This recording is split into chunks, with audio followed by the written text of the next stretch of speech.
sunnah dalam bertakbir. Di antaranya dianjurkan mengeraskan suara bagi kaum laki-laki, perempuan tidak. Dan pada dasarnya zikir itu dipelankan. Khusus untuk hari-hari ini dikeraskan. Sebagaimana diriwayatkan Al-Bukhari, wa kana Ibnu Umar wa Abu Hurairah yakhrujani ila suq fi ayyamil ashar yukabbirani wa yukabbiru an-nasu bi takbirihima.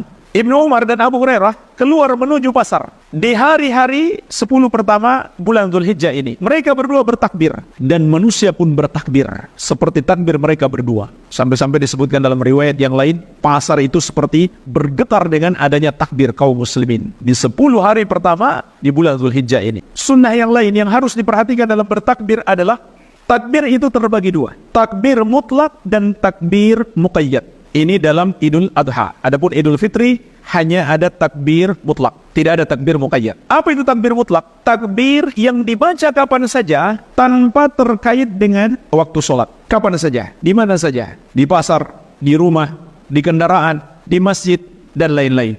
Kecuali tentunya di WC, di tempat-tempat kotor, tidak boleh dilafazkan tapi dalam hati. Yang kedua, takbir muqayyad, takbir yang terkait dengan waktu sholat, yaitu sholat 5 waktu. Maka dua bentuk takbir ini waktunya beda. Takbir mutlak waktunya adalah tanggal 1 Dzulhijjah sampai 13 Dzulhijjah, sampai terbenam matahari. Adapun takbir muqayyad, takbir yang kita lakukan setelah sholat, waktunya adalah dimulai ba'da subuh hari Arafah, tanggal 9 Dzulhijjah. Terus kita lakukan setiap habis sholat sampai ba'da asar 13 Dzulhijjah. Setiap habis sholat kita bertakbir. Adapun Idul Fitri tidak ada habis sholat. Takbirnya mutlak, kapan dan di mana saja. Tidak ada pengkhususan habis sholat. Dan waktunya pun lebih singkat. Mulainya sejak terbenam matahari terakhir Ramadan sampai mulai sholat Idul Fitri. Jadi itu pembagian waktunya, mutlak dan muqayyad. Begitu pula ini disunahkan bagi selain jamaah haji. Adapun jamaah haji yang disunahkan untuk mereka adalah memperbanyak talbiyah. Jadi bukan memperbanyak takbir,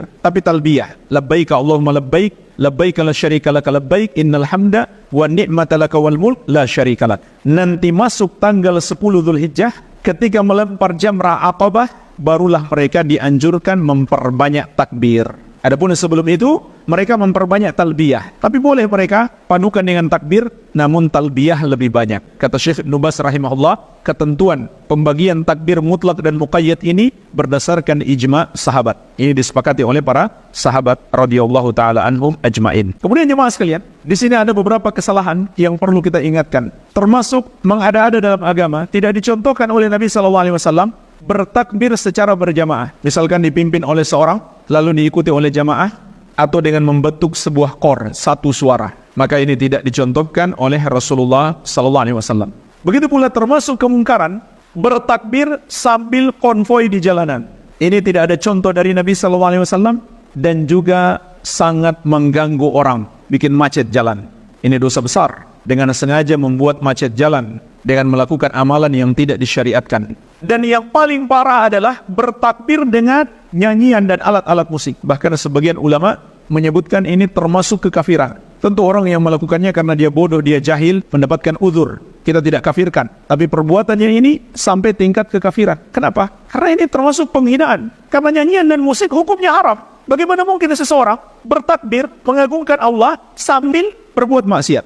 Ini termasuk kemungkaran yang besar yang banyak dilakukan hari ini. Kemudian jemaah sekalian, lafaz takbir tidak ada lafaz khusus dari Nabi SAW. Hanya saja diriwayatkan dari sebagian sahabat, diantaranya dari Ibnu Mas'ud radhiyallahu anhu, dikeluarkan oleh Imam Ibnu Abi Syaibah dalam musannafnya, Allahu Akbar, Allahu Akbar, La ilaha illallah, Wallahu Akbar, Allahu Akbar, walillahil hamd. Jadi Allahu Akbarnya 4 kali, 2 sebelum la ilaha illallah, 2 setelah la ilaha illallah. Tapi setelah la ilaha illallah ada tambahan huruf waw, wallahu akbar. Kemudian ditutup dengan walillahil hamd. Kalau ada yang membaca 3 di awal, tidak mengapa insyaallah, karena kata Syekh Ibnu Utsaimin rahimahullah, di sini terdapat keluasan disebabkan tidak ada dalil khusus dari Nabi SAW tentang lafaz takbir.